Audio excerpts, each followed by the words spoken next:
ने 3 सदस्यों की टीम बनाई। यूपी में लागू लॉकडाउन के बावजूद गाजीपुर में एक कुश्ती प्रतियोगिता आयोजित की गई। इसमें शामिल पहलवानों और दर्शकों ने कोरोना नियमों की जमकर धज्जियां उड़ाई। क्योंकि रोक के बावजूद बड़ी संख्या में लोग इस दंगल में दिखे। पहलवान और दर्शक, किसी के चेहरे पर न मास्क दिखा और न कोरोना का खौफ। एक दूसरे से जरूरी दूरी बनाने की तो किसी ने जरूरत ही नहीं समझी। अखाड़े में पटखनी देते पहलवानों को देख लोग सीटी और तालियां बजाते दिखे। हद तो तब हो गई जब लोगों में जीते हुए पहलवान को गले लगाने की होड़ मच गई। इतना ही नहीं, विजेता पहलवान को पहनाने के लिए मालाएं भी बांटी गई, लेकिन मास्क दूर दूर तक नहीं दिखे। अब इस मामले में पुलिस ने 80 से ज्यादा लोगों के खिलाफ केस दर्ज कर लिया। दक्षिण अमेरिकी देश कोलंबिया में सरकार के खिलाफ प्रदर्शन तीसरे हफ्ते भी जारी है। वहां टैक्स बढ़ाने के प्रस्ताव पर कुछ दिन पहले प्रदर्शन शुरू हुआ था, जिसके बाद सरकार ने उस प्रस्ताव को वापस भी ले लिया।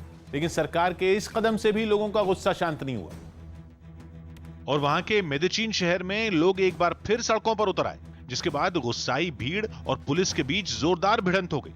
भीड़ को खदेड़ने के लिए पुलिस ने आंसू गैस के गोले और धमाका करने वाले ग्रेनेड दागे, लेकिन पुलिस के इस कदम से भी लोग पीछे नहीं हटे।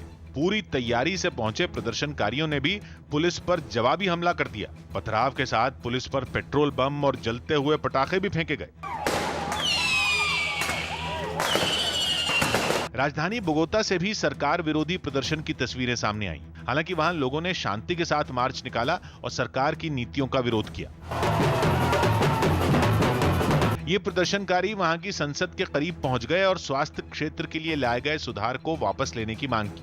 हालांकि बाद में यह प्रस्ताव संसद में खारिज हो गया।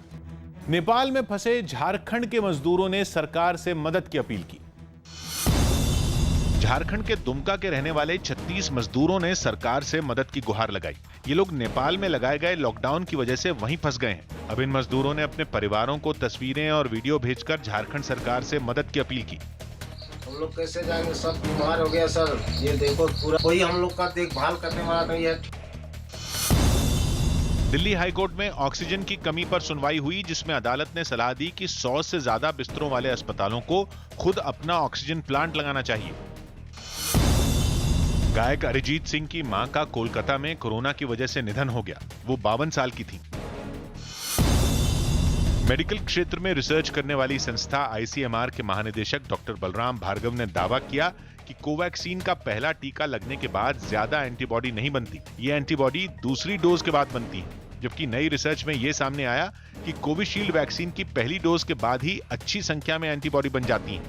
With Covishield, with newer studies, we have shown that their antibodies achieve with first dose also achieve good levels of antibodies. Delhi के पास हरियाणा के गुरुग्राम में भी टाउटे तूफान का असर दिखाई दिया। हाल ये हो गया कि वहां हुई तेज बारिश से स्टेडियम में बने कोविड केयर सेंटर में पानी भर गया। क्योंकि आज बारिश हुई तो पानी भर गया। यहाँ मोटर लगा रखी है, जिससे हम पानी बाहर निकाल देते हैं, बट ये दिक्कत तो है। यूपी के कानपुर में बारातियों को लेकर जा रही एक बेकाबू बस पुल से नीचे गिर गई। हादसे के बाद की जो तस्वीरें वहां से सामने आई, उनमें जख्मी हुए लोगों को कुछ लोग इलाज के लिए अस्पताल पहुंचाते दिखे। हमारे भाई की शादी थी, हम दिल्ली से बारात लेके आए थे।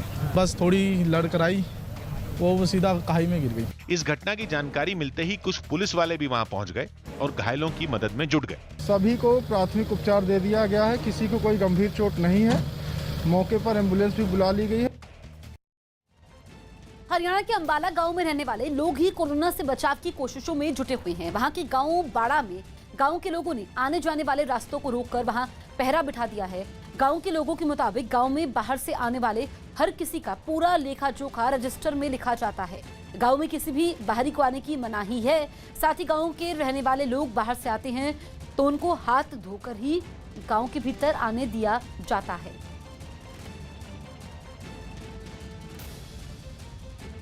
सरकार द्वारा जारी निर्देशों के तहत ही हमारे गांव में कोरोना के लॉकडाउन का पूरा पालन किया जा रहा है। जैसे ही सरकार के आदेश आए थे, हमने साथ ही साथ गांव को चारों तरफ से नाकों को बंद कर दिया था। बाहर के लोगों को गांव में नहीं आने दिया जाता, सिर्फ गांव के लोगों को ही आने दिया जाता है और उनको भी चेक किया जाता है कि मास्क प्रॉपर लगाया है नहीं आया। कोई बहुत ही ज़रूरी काम होता है तभी गाँव से जाने दिया जाता है।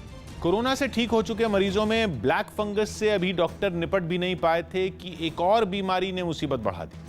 न्यूज़ 18 की चंद्रमोहन कुमार की रिपोर्ट है कि पटना मेडिकल कॉलेज में 4 मरीजों में व्हाइट फंगस की पुष्टि हुई है, जिसके इन्फेक्शन से मरीजों की स्किन को नुकसान हो रहा है और डॉक्टरों ने डर बताया है कि अगर देरी से इसकी पहचान हुई तो जान भी जा सकती है। ब्लैक फंगस की तरह इसका खतरा भी कोरोना या इस बीमारी से ठीक हो चुके मरीजों को है। खासकर वैसे मरीज जिनको ऑक्सीजन लगी, उनमें यह फैलने की आशंका ज्यादा बताई जा रही है। ऑक्सीजन की